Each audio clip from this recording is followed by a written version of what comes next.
He's an Everton fan, right, Nate? Right, Nate. Hi lads, how you doing? All right, Nate. I'm all right, mate. You? Yeah, good, thanks. You're not on holiday, are you, Nate?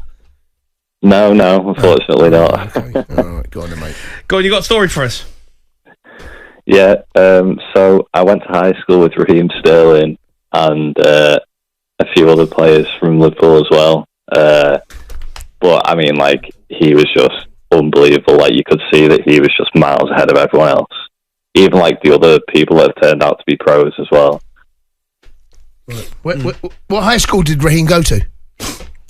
So it was Rainhill in Merseyside. It was just when he'd moved from QPR to Liverpool. Oh, he just moved there, right? Okay, just moved there, right? So he moved. He I was moved up there. 14, 15. Right, go on. Yeah. I mean, when did he start playing? He was 17, 18? Yeah, but like... He was a baby, he was a kid. He was young, wasn't he? So, I mean, he must have been at a completely different level to that something age. Like that. Right. When he actually got into the first team, yeah.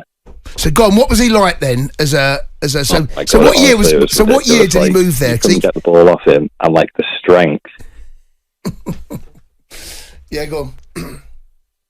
I think it was like year 8 in high school, year 8, year 9.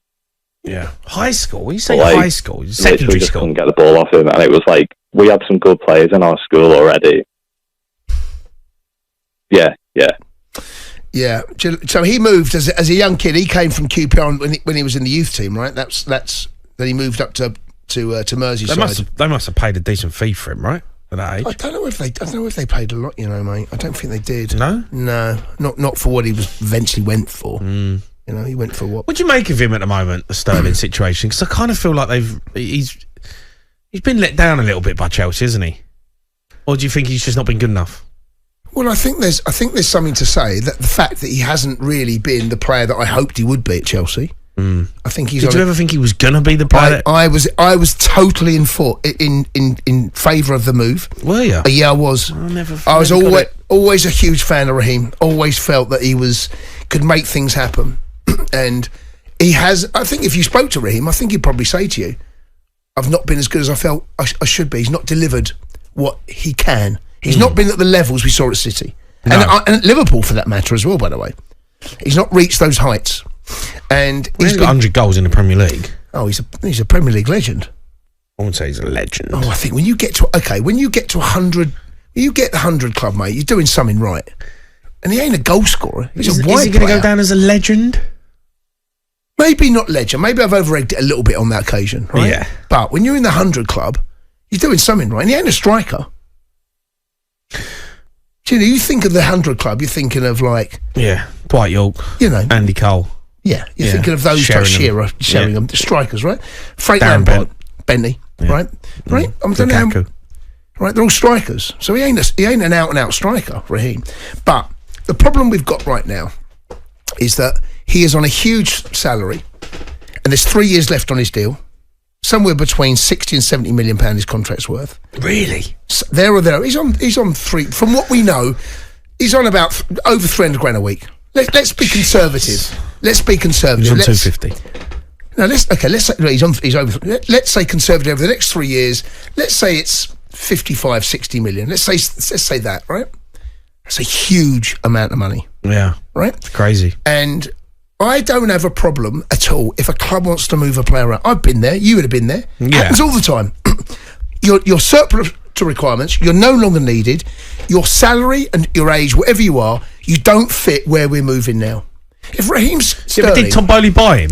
He did buy him. Right, so how can he then argue that he wants to move him on? He gave him the contract. No. But this happens all the time. Yeah, I know, but then, you can't... this happens all the time. Why do you have to treat a player like dirt? Because that's what happens, Jay. No, I know, but... Jay, it happened to me. I know, but you're 54. talkSPORT treat me like that. No, seriously.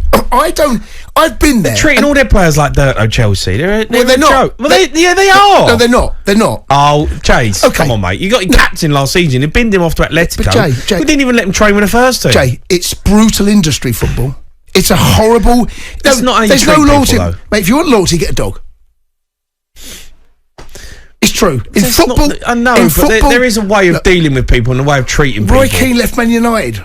The way that David Beckham was treated by Real Madrid. Come on. It goes on. And it happened before, What happened now will happen after, right? And all it is at the moment, Chelsea are in for a good kicking because there's always a Chelsea are right because of the way things are being done. Why do you care about Raheem Sterling? When was the last time you cared about Raheem Sterling? I don't care about him, but I care about player welfare and the way they treat the player. Come on. 350 grand a week. Come on, whether you like it or not, and I'm not saying it's right. What I am saying is, this is football. It's happened before. Happened before I was a pro, before you're a pro, during our pro, and it will happen again. Do you have a problem with him coming out and saying, well, I'm not happy with this? I find it odd. Why?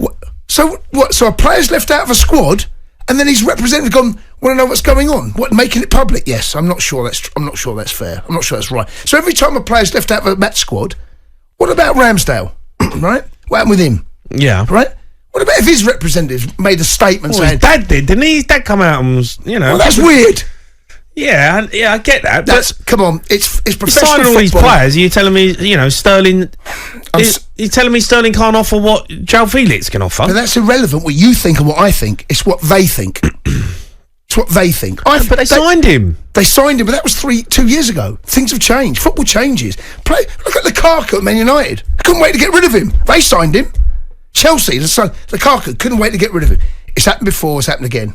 It happens all the time in football. High-profile cases like Raheem will catch the headlines, and because it's Chelsea, catches the headlines. I'm not saying it's right, because I've been there. I know how terrible it is to be literally ostracised and want you out the club. I've been there. We've all been there, right? Yeah, of course. It's horrible. Yeah, it's horrible. Yeah. But did you want to release a statement? Sit down with the club. Where's my future? And the problem that Chelsea have got is they've got high owners. Chilwell's one of them. But I think if you're getting treated like dirt these days, players have got a platform to come out and say what they think. Well, fine, say it. So you can't have a go at him for coming out and saying, right, listen, I agree with you. Ain't been good enough. And their argument to him coming out saying, I want answers, well, you ain't been good enough. If Raheem Sterling scored 30 goals a season, mate, we wouldn't be in this position. Now, I'm over, I'm exaggerating the point to prove the point, right? Raheem has not been at the level.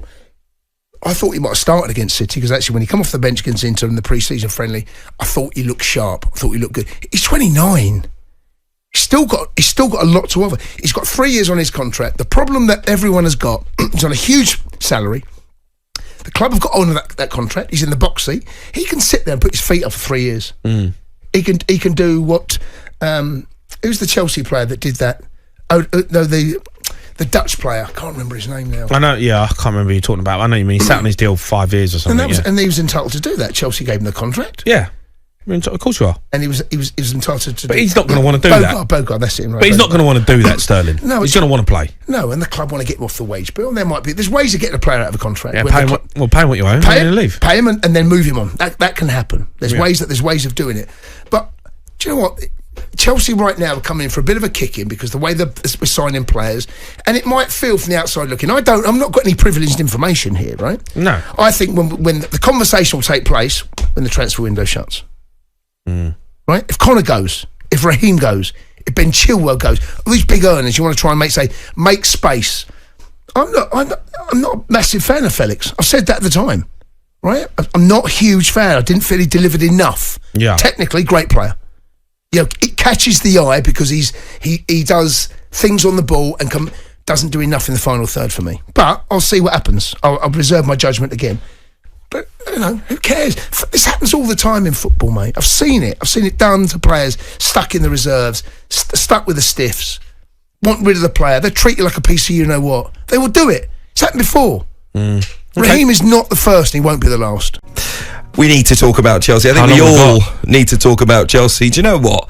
I'll give it as long as it takes. Give us a call, 03717 223344. The latest piece of news concerning Raheem Sterling and a number of other players at Chelsea is that Sterling has been left out of Chelsea's squad for their Europa Conference League playoff first leg against Servette later on this week. Thursday's game, the second in succession that the 29-year-old is not featured in the match day squad. That's after he was omitted from Chelsea's Premier League opener against Manchester City. Defenders Ben Chilwell, Wesley Fofana and Tosin Adebayo were also not included on Chelsea's A-list, which is submitted to UEFA for Thursday's match at Stamford Bridge. Now, should Chelsea progress, they could still name Sterling in their squad for the actual group stage. He's just not going to be in the squad for this match. Obviously, we all know the statement came out just before that game against Manchester City at the weekend, saying that he wanted clarity over the player's future. All was well in pre-season. He came back early, trained hard, has a good relationship with the manager.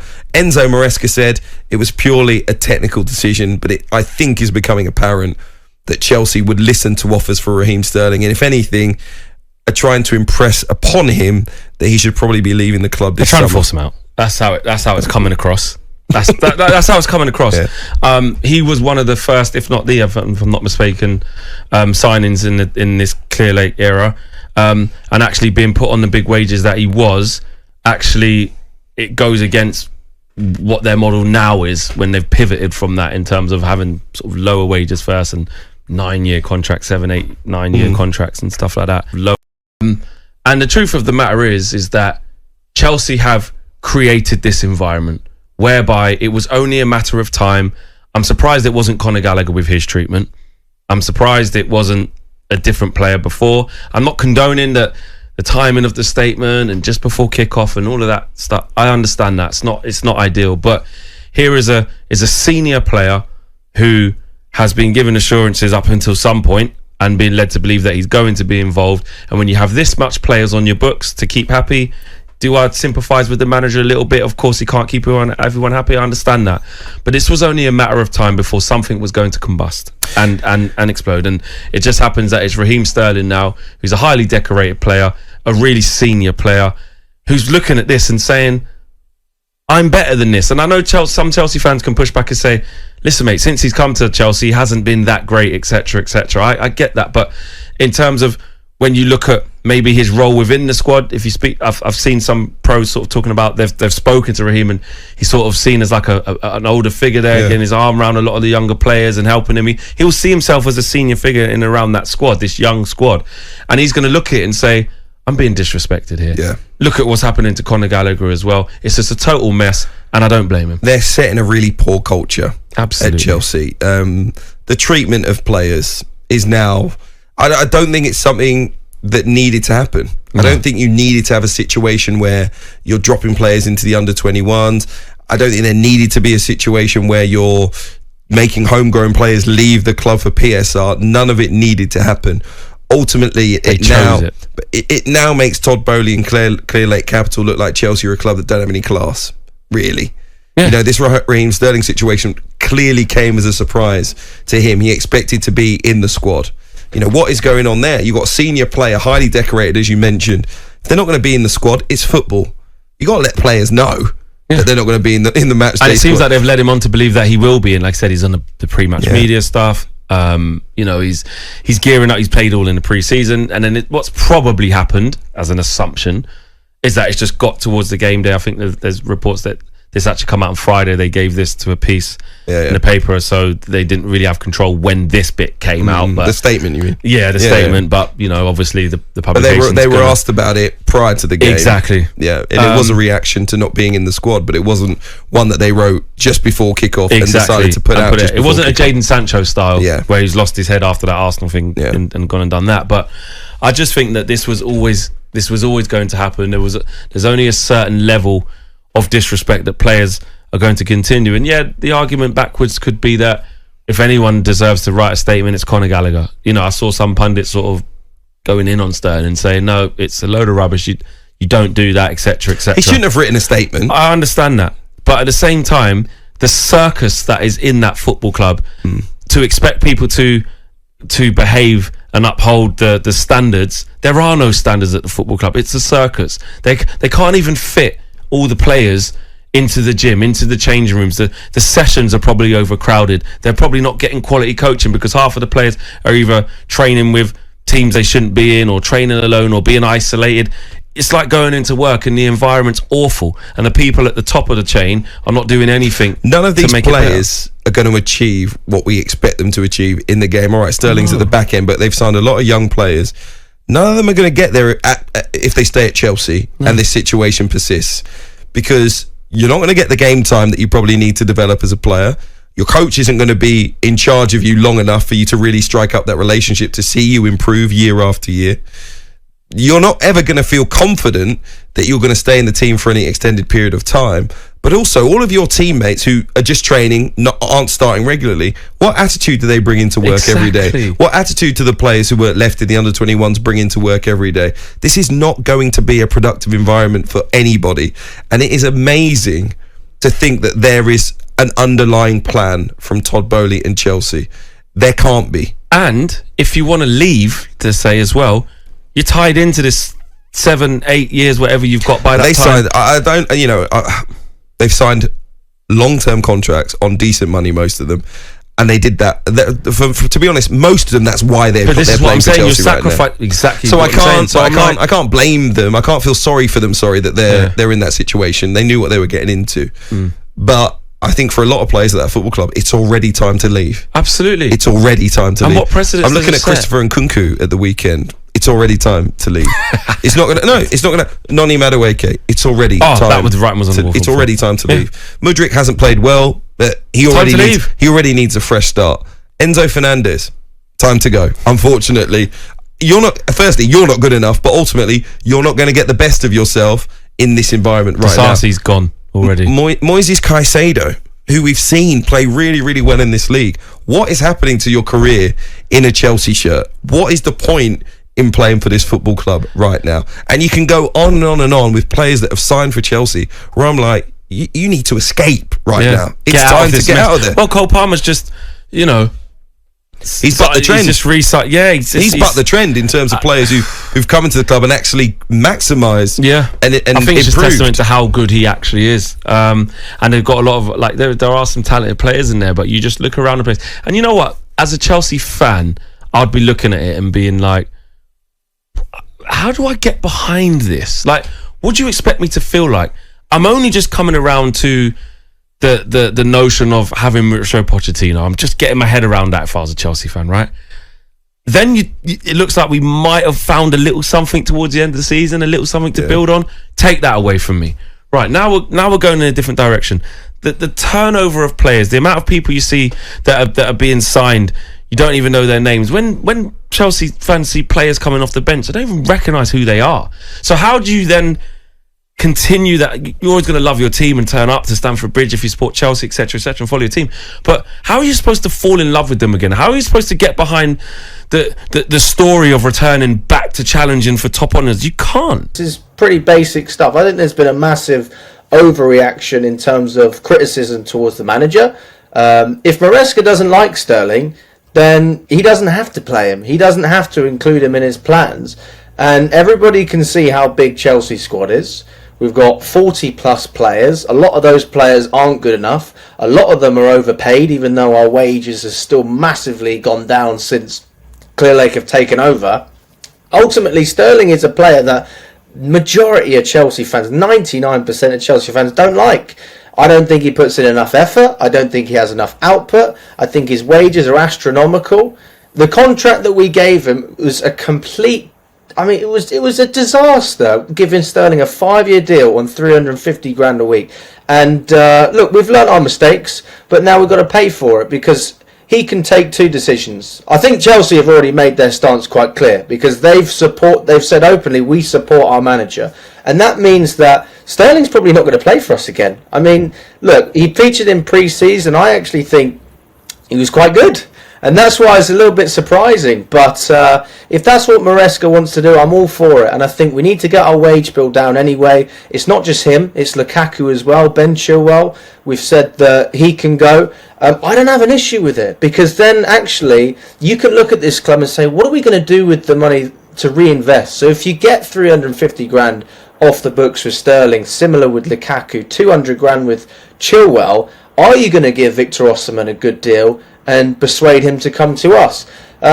I don't think it's a bad decision at all. I think, honestly, it's the best thing for the club at this moment in time. People can say all they want about experience, Sterling being a winner. How did that help us over the past 2 seasons? He was one of our worst players in his first year. He improved ever so slightly under Pochettino, but he was still extremely inconsistent, underwhelming, and as far as I'm concerned, good riddance. I don't think it matters how popular a player is. If a player isn't performing and is severely overpaid, then there is no reason for the club to have any loyalty to him. If this was Thiago Silva or another player, we're having a different conversation, right? If Thiago Silva's still got a few years left on his deal, we all know that we try and keep him. We know what he offers. We know what he brings.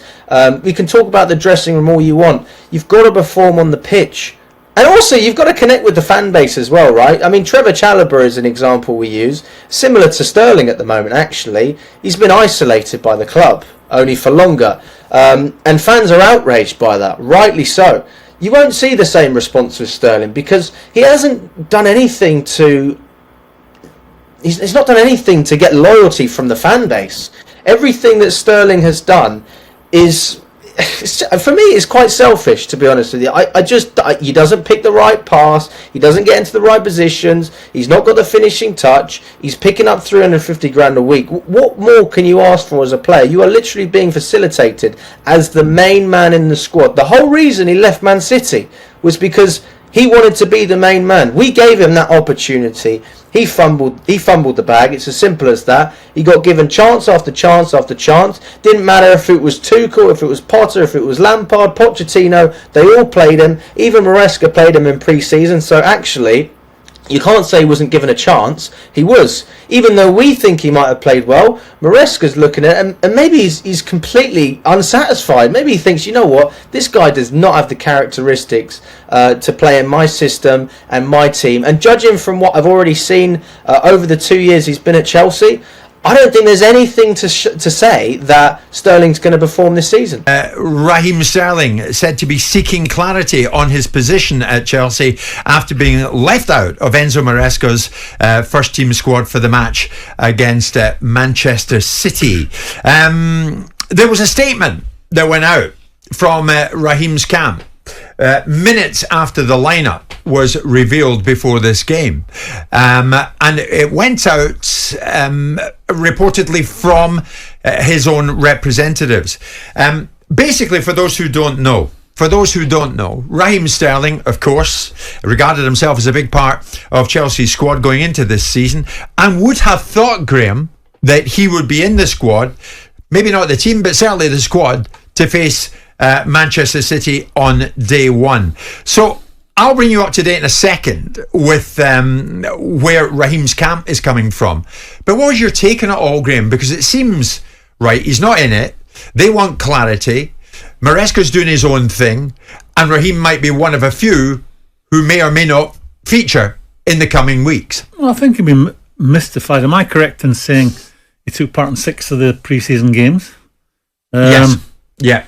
He's 29 years old, so he would get the vibe that he was being passed by or not. Trust me, he would know whether it was, not being part of certain parts of the training or just the vibe, the words the manager and coaches were using towards him. So he would have known. He's not a boy. He's 29, and it would appear, given the route that Chelsea decision makers are going down, which is lots of young players. Raheem at 29, on an enormous salary, I would imagine, is someone that will be surplus to requirements going forward. That would be my interpretation. Harsh, but professional sport is harsh. I think they're wanting him out the door. Okay, well, Simon, I'll bring you up to date in a second with what the Raheem Sterling representative's version of events is at this precise moment in time. He wasn't in the squad, he didn't feature, had nothing to do with it, and Manchester City won, for the record, by 2-0. Post-match, the new coach, Enzo Maresca, was asked if Sterling had a future at the football club. In this moment, it's Chelsea player. So, like all the Chelsea player that they are in this moment here, they have future. But as I said, it's just taking a decision, no more than that. What did you make of the fact that there was a statement attributed to his camp, though, just before kickoff? I didn't see. They said to me, to be honest, when the game was finished, but I didn't see. So I don't know the reason why, but I was focused on the game, so I didn't pay attention. Simon, that was Maresca. I'll give you the situation as I understand it at this very moment, this Monday morning. So the Daily Mail approached the players' representatives last week, suggesting that they had information that Sterling wouldn't be involved in Chelsea's squad going forward. So when the squad was announced for the Manchester City game, no Sterling, so the Mail ran quotes they previously had from Sterling's representatives on this matter. In hindsight, his representatives regard that timing as unfortunate. Raheem and his camp this morning wish to have direct dialogue with Chelsea's owners and sporting directors. I understand that the player will not be submitting a transfer request. They feel he has a good relationship with the new coach, and that relationship is one of mutual respect. But until there is further dialogue, Raheem is doubtful if he has a role to play at Chelsea going forward. That's where we're at. Yeah, I'm not sure why this needs to be played out in the public gallery by his agents. He can have dialogue with the owners of the football club or the people that he works for. He just doesn't need to do it through the media. So I'm not entirely sure why they would do that. I am, because they want to insulate themselves from any response. They certainly don't want to put a transfer request in because it'll probably cost them some money. There'll probably be some implications behind a player requesting a transfer. So let's not have any magnanimity around that. But it was a Mail in the middle of last week who got information that Raheem wasn't going to be involved in the game against City. I don't know who briefed the Mail in. It may have been Sterling's agents. I don't know. You did say something different. You said against City. Prior to that, you said going forward, he's not going to be involved. Yeah. What is it? Is it going forward or is it just a one-off game? The Daily Mail approached the players' representative last week, suggesting they had information that Sterling wouldn't be involved in Chelsea's squad going forward. See, that's... I mean, it doesn't surprise me because of they're choosing to go down. They want a dressing room filled with young players. It also doesn't surprise me because he hasn't set the world on fire at Chelsea, has he? He's probably produced his worst performances over the last decade since he's been at Chelsea. So I'm not entirely sure that you're going to get a poll of Chelsea fans saying, "Oh no, this is terrible. We must have Raheem Sterling back in the starting lineup." Well, his representatives in their statement pre-match at the weekend said he had a positive pre-season under the new coach, who he's developed a good working relationship with. Who decides it's been a positive? Because he started in the 6 games and come on in the 6 games. I mean, this is. I do a column, as you know, on a Saturday. He played a big part in all 6 games. And I said in the column on Saturday, the manager. It's never been more difficult to be a manager than it is today. And when you have a squad that size, how can you possibly keep them all happy and content? It's mission impossible for the manager. It's so difficult for this young man. And when they've got, as I said to you already, as a player, you would get a sniff that some things they're not fancying me anymore. They're not including me in this and that or whatever. The way the manager speaks to them, the way the coaches speak to them. So he's got a whiff of it, and it's a clear case for me anyway that they want him out the door. And the remarks from his agent, it's just saying, look, you're going to have to pay me to go. And again, I referenced that in my article on Saturday. To get these boys out the door now, you're going to have to take a real smack in the chops when it comes to the money you receive, and you're also going to have to pay them to go out the door. And that is going to be the situation with Raheem Sterling if they want him out. Well, Graham, you said in your column, Chelsea's business model is doomed to failure. Do you see that, Simon? Depends what he thinks their business model is. Well, Graham says they've signed 11 players with an average age of 21 this summer for around 200 million, all in long deals. The majority of them will not be good enough to take Chelsea where they want to be, and that's a challenge for the 2 big trophies. In the immediate term, I suspect that's probably right. And Graham went on to say they'll be faced with the dilemma of how to get rid of them. Well, yeah. I mean, they'll be faced with an economic decision, which doesn't seem to faze them in the slightest. So here's Sterling wondering why he's not involved. He thought he had a good relationship with Maresca. Maresca clearly feels he has a decent enough relationship with Sterling's version of events, and it will play into the narrative. I would imagine that Maresca is entirely complicit in whether Sterling is playing or not playing, unless we believe. Complicit.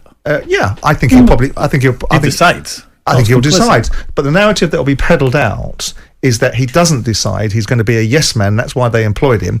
And it's going to be decisions made on top, irrespective of whether the player's worth something or not to the football team on a Saturday afternoon. That's how to be played out. I would suggest that Maresco is going, not me, Gov, but he knows full well and probably had the conversation with those above him, understanding that, is Sterling really a necessity for us going forward? And by the way, if they have to pay him up, they've got a 3-year contract. If they have to pay him up, the only people that complain about Chelsea's economic hardship are everybody else.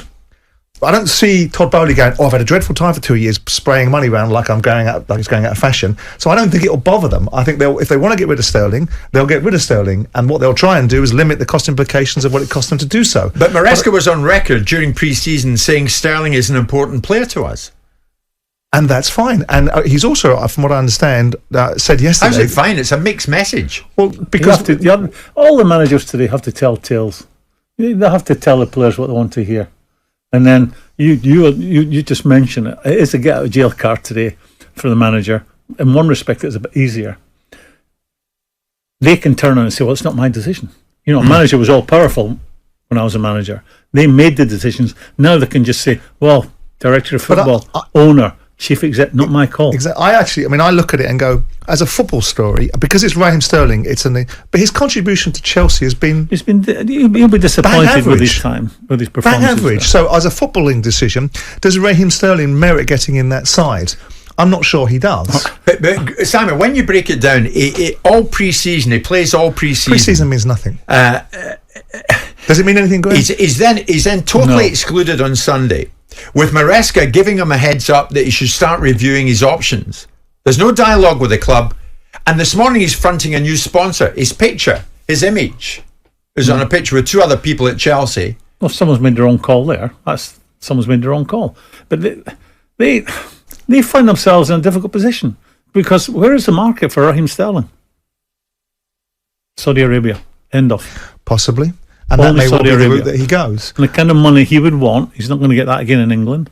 The kind of transfer fee Chelsea would want, I don't think there's going to be anyone in England. But when you think about it, if the worst case scenario for Chelsea is that they have to let him go on a free and pay up some of his wages, I mean, let's have it right. If he's on 200 grand a week and they have to pick up 300 grand a week, if they have to pick up 100 grand a week of it, I mean, with the great scheme of things of what Chelsea spend, they really won't care about paying him 15 million quid. But Simon, multiply that 20 times. But that's irrelevant. Multiply that 20 times. Because that's what you're looking at. You're looking at possibly. They've got to score 50 odd players. Again, 15 and a half to leave. Again, why are we? You're talking Chalobah, Sterling, Chilwell. Yeah, I mean, come on. Chalobah's not exactly a world beater, is he? I mean, we're talking about players that are narratives being underscored. Why are we so worried about Chelsea's finances? Because they're not. I'm not bothered about Chelsea's finances one bit. So the boy wants here's to play. The situation. So what? You've got one player, a seriously prominent England international. No, he's not. Who's at the club?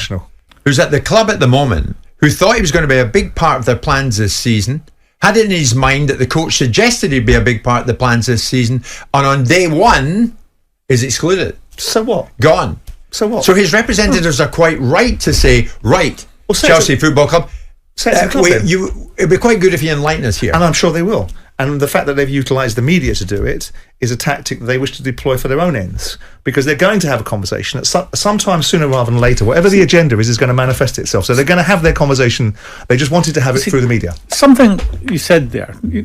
Who's concerned? Chelsea are not complaining about the money they're spending, which will be Chelsea are not going to complain about the money they're going to blow. Yeah. But surely you have to. That money comes in a large part from the supporters. Yeah, they must question their. Wait a minute, they're going to pay them all this money, they're going to get next to nothing in a transfer fee, pay them all this money to go, and multiply that 10 times, 12 times, 15 times. Surely it has to be a consideration about what the supporters feel in this.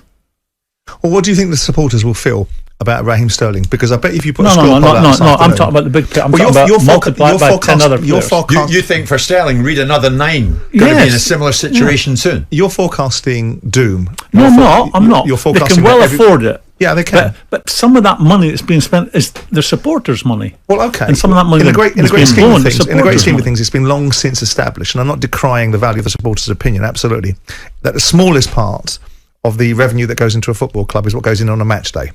So the broadcasters and the TV revenues. So and they the don't buy the commercial replica strips and. No, they do, but that will be about, as I just said, the smallest part. So if your turnover is 300 or 400 million quid, I would suggest to you that probably 50, 60, 70 million quid of that is probably a direct relationship with supporters paying tickets and buying something they get in exchange for. They're not getting, they're not giving it to you as a charity.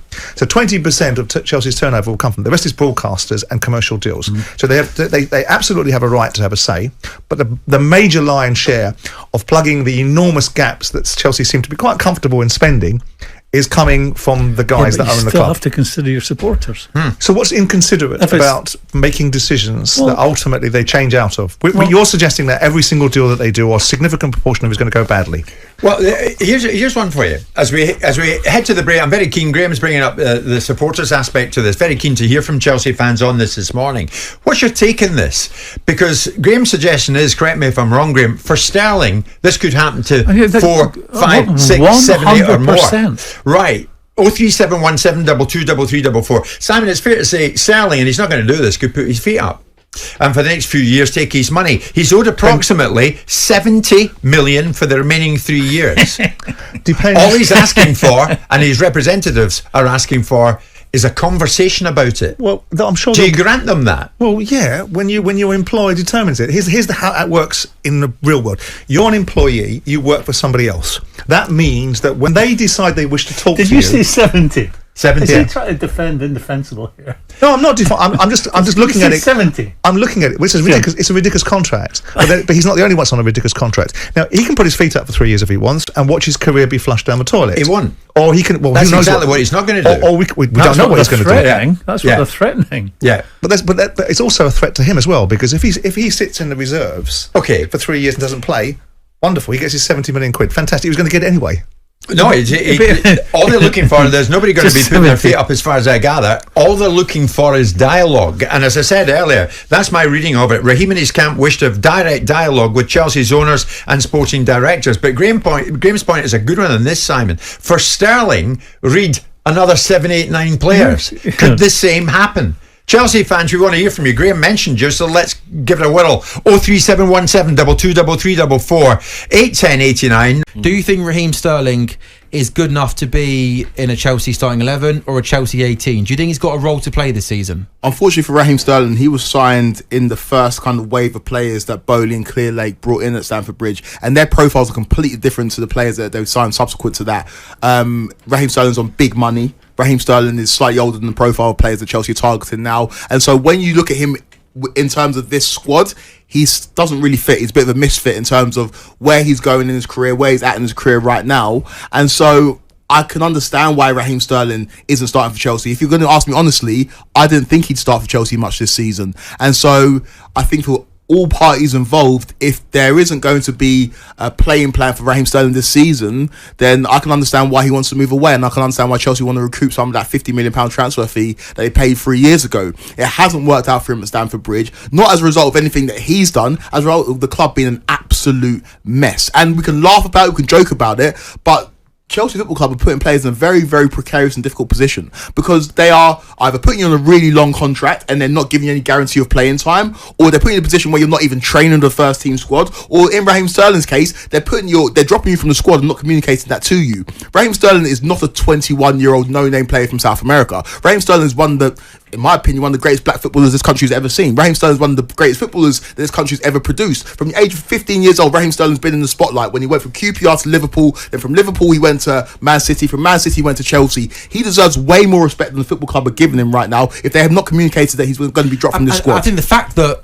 the camp have kind of released his official statement, I think when I read it, it's almost like they seem gobsmacked. Yep. It's like it's more shocked than anything. Yeah. Like he came back early, he's had a good pre. It's almost like there wasn't any indication because he's been part that this would happen. If he was at the Euros and it was a bit part pre-season and he wasn't available, that'd be completely normal. I completely understand that. His phone's not starting. He's been available. He's been at Cobham from the beginning. He's one of the first players to meet Enzo Maresca, and so for this to be the case right now is completely baffling.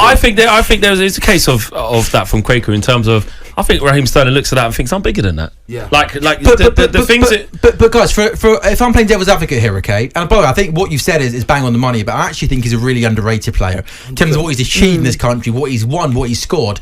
Are you then surprised, Craig, given everything you've said, given his experience, he's played in some of the biggest clubs in the world, he's been a key England player, are you a little bit surprised that, again, 20 minutes before, half an hour before, the first game of the Premier League season, we know there's so much noise on Chelsea, we know there's so much going on. Are you a little bit disappointed, let down, this statement's come out, and we right now, with 20 minutes to go, are talking about a player releasing a statement? I'm just thinking, given his experience, I think he's trying to make a point. Yeah, 100%. But should he be doing that though? Let's talk about the institution that he's dealing with right now. He should. Why not? He should call out Chelsea for it. You think a player contract the football club should be releasing statements? Hold on, Chelsea aren't showing him the respect. So what's he going to show them the respect? I'm playing devil's advocate here and asking the question. And again, this is no slight. You've got against this guy here who's the captain. Exactly. Yep. Do I think that a Chelsea captain, the person going to lead Chelsea out in the first game of the season, Enzo Fernandez, should be singing songs like that with his Argentinian teammates? Everything that's going around Chelsea right now absolutely stinks. Conor Gallagher downloaded Duolingo and taught himself Spanish because Chelsea told him he weren't valuable anymore. He's going to Atletico Madrid in a hotel room for 3 days by himself. Deal doesn't go through because Chelsea wants to sign Omar Rodion, who nobody here knew about before last season. And all of a sudden, Conor Gallagher's back at Cobham training by himself with Armando Broja and Trevor Chalobah, 2 academy products. Chelsea's an absolute disgrace right now. And so Raheem Sterling, I'm going to hold it against him, release a statement 20 minutes before kickoff. Absolutely not, because Chelsea are an absolute mess right now. The Conor Gallagher situation. I mean, what is it? £1.27 billion spent since in what 2.5 years? You know, you guys don't know who's coming and going, right? And then to treat, he's not just an academy player. Yeah, he's an academy player, but he's one of your best players, and I can't believe football clubs are even allowed. Could you imagine coming into work here at talkSPORT, all right? And let's just say maybe someone here at talkSPORT doesn't think that you're good enough to be on air or whatever it might be. But could you imagine someone here at talkSPORT going, oh, by the way, Kwaku, just to let you know, we're going to sit you downstairs on the 3rd floor, away from everybody else. No, but seriously, it's actually not funny to be fair. Are you allowed? Like, if a player comes in and is forcing to remove and is being disruptive and is being a disgrace, then fine. Yeah, that's different. But are you allowed to sort of make someone essentially go and do? In your circumstance, if say for example they had found out that I'd gone and done an interview with a rival broadcaster, then yeah, maybe that's the case. Conor Gallagher showed nothing but loyalty to Chelsea Football Club. Captain. Last season he started 37 league games. One of our best players. Put his stats next to Caicedo and Enzo Fernandez last season, and you tell me who's the £100 million centre midfielder. Absolutely. It's an absolute joke, and the fact that this kid's not even come out and said anything. If anyone, he should be writing statements. Yeah, exactly. He should be writing still wouldn't blame him as well. I still wouldn't blame him for it. It's an absolute joke, and this is something that I've had to get off my chest now because I've been reluctant to talk about Chelsea in this light because the platform is yours, Quake. It's a team that I support, but this is a disgrace. It's an absolute disgrace. You talk about the bloated squad. You talk about the treatment of players. I remember a Chelsea team under Frank Lampard in the 1920 season, full of academy products that we absolutely loved, that we fell in love with. Fikayo Tomori, Tammy Abraham, Mason Mount. I think Chelsea fans need to apologise to Mason Mount. We were all ripping him for getting sold to Manchester United.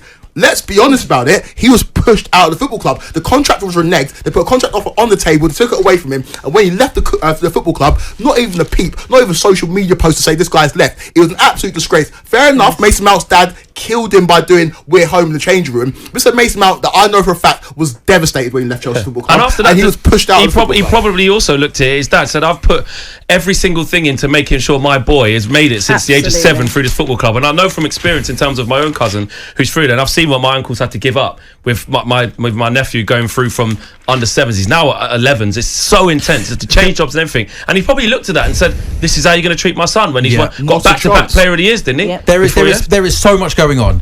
In amongst all of this, in amongst sort of having 42 players signed by 6 managers for £1.27 billion, there is a new manager that has just come through the door on a 5-year contract, and this is a very inexperienced manager. We know he worked with Pep Guardiola, but he's had one senior job right in this country, and that was with Leicester. Fine, he got them up, just though. Where's your head at with Enzo Maresca? I mean, did you want Poch to stay? And if you didn't, how is this guy going to try and attempt to take the football club forward? And I appreciate now I'm asking about 5 questions in one. If it does get off to a tricky start, is it going to be the same pattern where he's sacked in November, or do you think this young guy who's been touched by Pep, and they hope and pray to God he could be 25% as good as Pep, they actually give him time and they stick with him? In situations like this, I always refer to fans of football clubs that the manager have come from. I talked to a few Leicester fans, and not one single one of them is crying about Enzo Maresca leaving the football club, which tells you everything you need to know about the situation that he built there. He's a manager that does not ingratiate himself with fans, and so when results are not going your way, you're in big trouble. Do you know what the crazy thing is, though? And call it heart over head. I think he's going to come in and do a decent enough job. Chelsea could finish 4th or could finish 14th. I think the former. I think that Chelsea are going to have a good season, and not by design, by the fact they've accumulated so many talented players and they've thrown so much individually. But Yeah, you know what? I was going to say, right? If you actually if we just sit here and read out the 11 players, they're going to start today. You got Sanchez in goal, Gusto, Fofana, Colwill, Cucurella back 4. Your midfield 3 are Caicedo, Lavia, and Fernandez, and your front 3 are Palmer and Cuckoo and Jackson. And again, you got players off the bench to pick out a couple. The likes of Neto, who I like at Wolves, Mudryk, maybe, just maybe. We saw small glimpses towards the end. Fair enough. Madueke getting glimpses. It sounds crazy to say it, but certainly that 11, it feels like it's an 11 that should be closer to 4th than 14th, shouldn't it? Obviously, right? If you look at that Chelsea 11, when I saw the team come through, I was smiling in my head. I'm like, it's good team. It's decent team. Yeah. Especially when you look at Clear Lake have done all right. And there's no Rodri, there's no Foden, there's no... Some of these big boys look at Man City's midfield and look at Man City in the wide areas, wide fullbacks. I really like This will be a good game today. You'll be fine. You won't get smashed. And but there's deeper issues. They're probably going to win 4-0, aren't they? No, honestly, it's the way that you don't treat individuals. It's from a human level. It's from a humanistic standpoint. There's ways to treat people. There's ways to go about situations. Raheem Sterling's not coming out that statement. If you have a conversation with him and tell him that you're not involved in our plans, he deserves more respect than that. He's not an 18-year-old that's achieved nothing in the game. This is a man that scored an incredible amount of goals. And I think the issue for Raheem Sterling, sorry, I know you asked me about Enzo Maresca, I'll go on Sterling. He's a man that in his career scored 123 Premier League goals. He's the same age as Jack Grealish. Think about how many goals Jack Grealish has scored in his whole career. Bear in mind he's played in the Championship and the league, in League One and the Premier League. He scored 45 goals. But if you hear about the way people talk about those two people, it's chalk and cheese. It's like Jack Grealish is this immensely talented player that can do anything, and Raheem Sterling's a bum. He's far from a bum. He might not be in Chelsea's plans right now, but he deserves a lot more respect than the football club are giving them. And I'm sick of it, man. I'm absolutely sick of it. And like, you can bite your tongue, you can kind of cheer for the team because that's what you do. You can't help who you fall in love with, mate. You can't help who you fall in love with. Chelsea are my team. But in terms of what we've done over the last 2 years under Clear Lake and Todd Bowley, it's been an absolute shambles. And I'll be so surprised if Chelsea, by the back end of this season, still do have Enzo Maresca in as manager. It's just, I just don't know how it ends. And for me, there's something coming down the line in terms of if it's a fine, if it's points deductions, because I don't understand how they're operating as a business or a football club. Needs to be a relegation, really, doesn't it? This will end in tears. That appointment there will end in tears. Without a doubt. You know, Chelsea will win football matches, like we said, because they've got good individuals. Ironically, kind of like how Man United have been under certain different managers, where like they can get by here and there because they've got some good moments team. Moments. They've got, you know, Cole Palmer's unbelievable and Kunku injured all year. They will have moments, but essentially, I'm telling you now, Enzo Maresca won't last the season. Absolutely. Are you ready for this? I'm about to mention his name again, so you can make a joke about Pochettino. I still think in everything that's happened, this one's actually right. This one is correct. You are absolutely correct with the Pochettino incredibly think you had a good manager that built at Tottenham. He built something by being a good coach. He wanted to do that again with Chelsea. And like Man United, Chelsea had some big injuries last season as well. And I actually thought towards the end of the season, he started to get things solid. He found a system and got a rhythm and a tempo going. Enzo came out, didn't he? Gallagher played alongside Caicedo, right? Yeah. And he had a little bit more balance. And you actually came 6th. Yeah. And it felt like you spent most of the season in 12th. And I think it's such a shame that Bowley and Pochettino, they go out for dinner one night. Yeah, and it's done. Really? That just tells you everything you need to know. I saw my timeline. Why do you think he left, by the way? Was it a case of he wasn't given enough power? He didn't like the way the club's being autonomy. Run? Wait. Players are coming in and being put on 7-year deals, and they gave him a 2-year deal. He had a year left on his contract. Like, as a manager, you know that your future is not secure. You know that you can't have these conversations with these players and say, "Oh, this is your plan for the next 2-3 seasons," because you know you're not going to be there. From Pochettino's point of view, he wanted more control at the football club, which I think he deserved. Let's not get it twisted. When he first came in, I struggled to stomach it. He's a former Spurs manager. Same. But by the end of the season, it was working, and we were all on board with the fact that he's doing a good enough job at Chelsea. And when I saw the news of him being sacked or being let go or him walking away, I always say Chelsea's like an anthology, right? Like TV series, one season bleeds into another season, bleeds into another season. With Chelsea, it's like True Detective. It's like one season's completely different to another season's completely different to another season. New actors, new director, new producer, and you try and go again. And for me, it's not sustainable. And I've said it before. The three most successful football clubs in the last like 5-6 years: Arsenal, Liverpool, City. What they all share in common, they gave their managers time in Klopp, in Guardiola, and Arteta. If you want to be a successful football club, you have to go through the pain. And Chelsea just haven't done that, and are unwilling to do that. And I don't see that ever changing. I'm really, really worried. I think with the Poch thing, again, I don't think that in terms of a club and a manager, I don't ever think that was the right fit. And I think part of the reason why he left, like you say, autonomy, but also they have totally different directions and views of what that club was going to look like. What Clearlake and Todd Bowley and Egbali wanted for the club was not what Poch wants. Poch wants a project where he can bring through the academy, he can have the youth. He never wanted Conor Gallagher to go.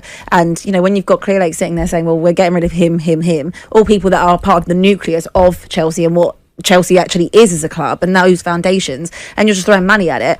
Well, if your visions don't align, what is the point of Poch saying he can't have another job that was going to go, you know, going to be a failure for him? It hasn't. His stock has lowered, and we all know that, regardless of how it actually ended at Chelsea, which put him back into a bit of favour. But I think Chelsea, like you said, had moments of brilliance, Flex. Like Cole Palmer, unbelievable. City are probably absolutely crying at the fact that they let him go, because he's exactly what they need right now. They should never have done that. Now, though, Raheem Sterling was not happy about being left out of Chelsea's matchday squad yesterday. Is it time for him to move on? Sterling has an air shot, then takes it on and scores! Raheem Sterling, he's not on the bench. In this moment, it's Chelsea player. So, like all the Chelsea players that they are in this moment here, they are future. Well, he's wanting clarity. They want to ease Raheem Sterling off the wage bill. They want to ease him out the door. Sterling has done nothing for Chelsea his whole time he's been there. Sterling's got the pace. He's bursting clear. Oh, and he's put it wide. It's another massive miss from Raheem Sterling. Took part in 6 of the pre-season games. He's 29 years old, so he would get the vibe that he was being passed by or not. As a footballing decision, does Raheem Sterling merit getting in that side? I'm not sure he does. A bit of breaking news when it comes to Chelsea. David Ornstein has just wrote this. Chelsea have reached an agreement with Atletico Madrid over the permanent signing of João Felix. Personal terms are already in place for the 24-year-old Portugal international attacker to join Chelsea Football Club from Atleti on a 6-year contract, plus option for an additional 12 months. I mean, just in case you need an additional 12 months when you got 6 years, but you get it anyway. Only 24, João Felix, which is incredible. Feels like he's been around forever. Well, do you remember they bought him from that? I mean, it was Atletico that bought him. Was it from Benfica? Yeah, that crazy money. Yeah, that bought him from crazy money. But I mean, he showed flashes, didn't he? I remember that his debut, everyone went, "Oh," and then he got sent off against Fulham. Technically perfect. Just I'm not quite sure about the robustness of the Premier League. Do you know what? I watched him quite a fair bit in the Euros for Portugal. He does a lot of good stuff, but that last little bit where you want a goal or a cross or a pass, it's not quite there for whatever reason. I don't know, but he's a talent. But where does he play? Where does he fit? Well, this probably leads on to the conversation about Raheem Sterling, who was dropped from the matchday squad in Chelsea's 2-0 loss at home to Man City yesterday. In a statement, his representatives said Sterling has a good working relationship with new Blues manager Enzo Maresca, but there was an expectation he would be involved in the match and want clarity on the situation. After the match, Maresca spoke exclusively with our very own Alex Crook about that situation. Enzo, does Raheem have a future at the football club, in your eyes? In this moment, it's Chelsea player. So, like all the Chelsea players that they are in this moment here, they are future. But as I said, it's just taking a decision, no more than that. What did you make of the fact that there was a statement attributed to his camp, though, just before kick-off? I didn't see. They said to me, to be honest, when the game was finished, but I didn't see. So I don't know the reason why, but I was focused on the game, so I didn't pay attention. I can't imagine the amount of fires that Enzo Maresca has had to put out since being at Chelsea. How long has he been Chelsea manager? 2 months? Yeah. Imagine all the situations he's had to deal with in 2 months, and now he's got another one. But before we kind of delve into Raheem Sterling and whether or not he should be a Chelsea player and where he can go if not, what do you make of a player or his representatives leaving a statement about a player being left out of a matchday squad? Yeah, it's bizarre, which tells me there's more going on than what they're telling us, because, listen, it's part and parcel of football. You get left out, you get put in the squad, you get left out. You look at this Conor Gallagher situation, he ain't putting out no statements, and what's going on with him has been appalling. Trevor Chalobah. Exactly, another one. So it is bizarre, but it tells me, and even Maresca's interview there when he's talking about, he's a Chelsea player, tells me they're looking to try and move Raheem Sterling on. And I get it. You look at his form last year, and since he's been at Chelsea, like 9 goals in total his first year when he got here, then 10 last season in all comps, and then you look at his last 5 years at Manchester City, incredible, isn't it? Where he goes 23 goals, 25 goals in total, then 31 he got in 2019-20, then 14, then 70 in total. So he was quite prolific, but obviously Pep decided to let him move on. Him being only 20. Is that a Chelsea issue though, or Raheem Sterling issue? If he's been that good at City, and even in his last season where Pep decided you're not good enough, you can still got 17 in all competitions. You go Chelsea and it dips a bit. I mean, apart from Cole Palmer, who's gone to Chelsea where it's gone up? Everyone seems to dip at Chelsea. They do. But you said, Cole Palmer was brilliant last season. But I do think at times Raheem Sterling, when you watched him for Chelsea last season, there were times where he was making the wrong decision, missed 1 or 2 chances. I can't remember what game it was. But remember when he grabbed the free kick, was it of Cole Palmer, I think, and then he took it and he smashed it over the bar, and he just hasn't had the same output he had when he was at City. And I get it, under Pep, you're going to see the very best of any player. 29 years old, it's not over for him.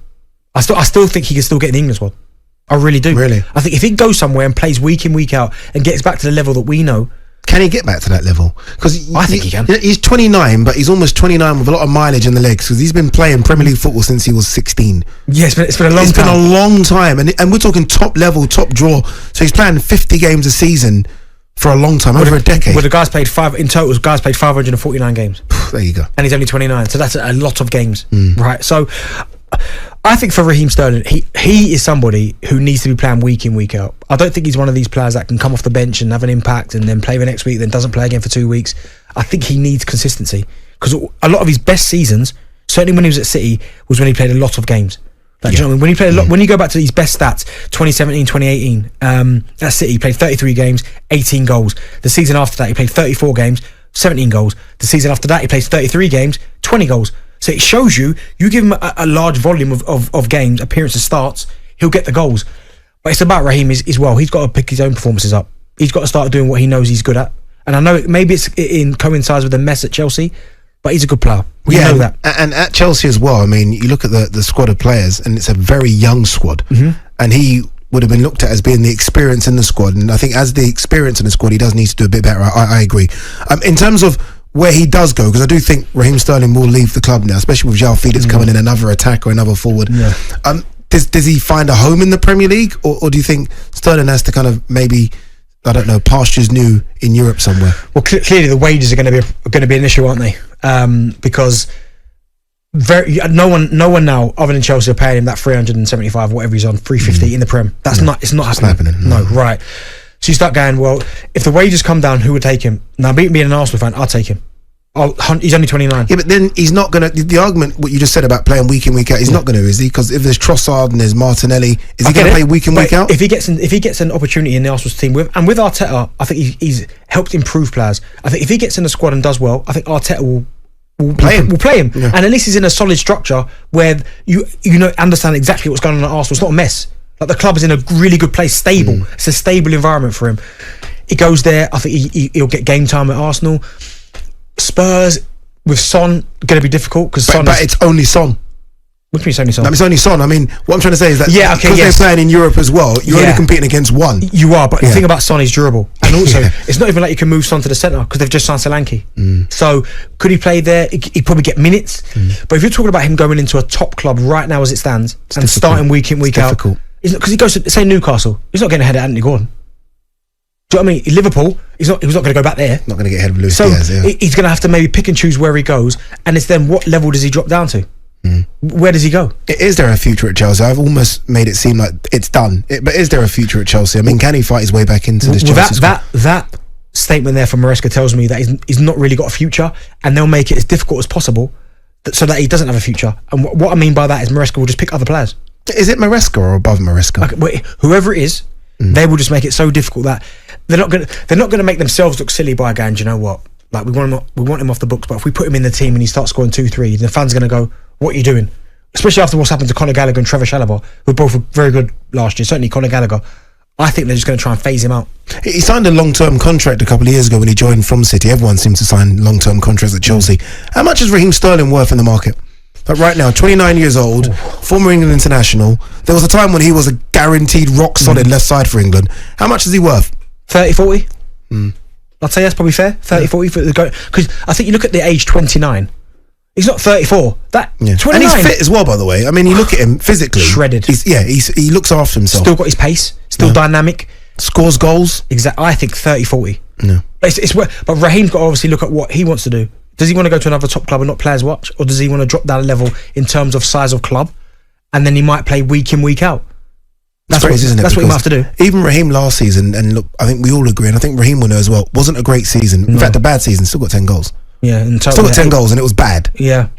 So it's again, but he's going to have to come to the decision pretty quickly, because I don't think he's going to want to sit on someone's bench or not play, or go stay at Chelsea and then not get any minutes, and then you have he's to better than that. Yeah, and then you have to wait till January, which seems so far away.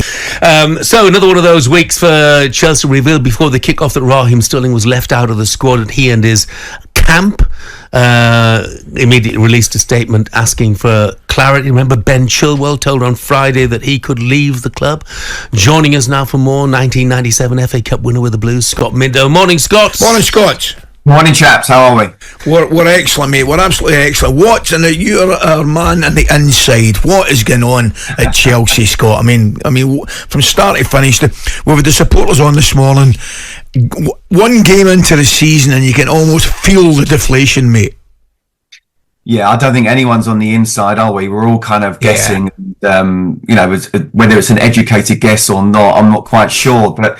Look, in terms of what I saw on the pitch yesterday, and I was there at the bridge, well, the interesting thing for me was that Enzo Maresca was willing to go against a system that he's been really wedded to, and what he believes is his philosophy. You know, that it's the 4-3-3, the fullback goes inverted, the wingers are wingers and stay wide on the touchline.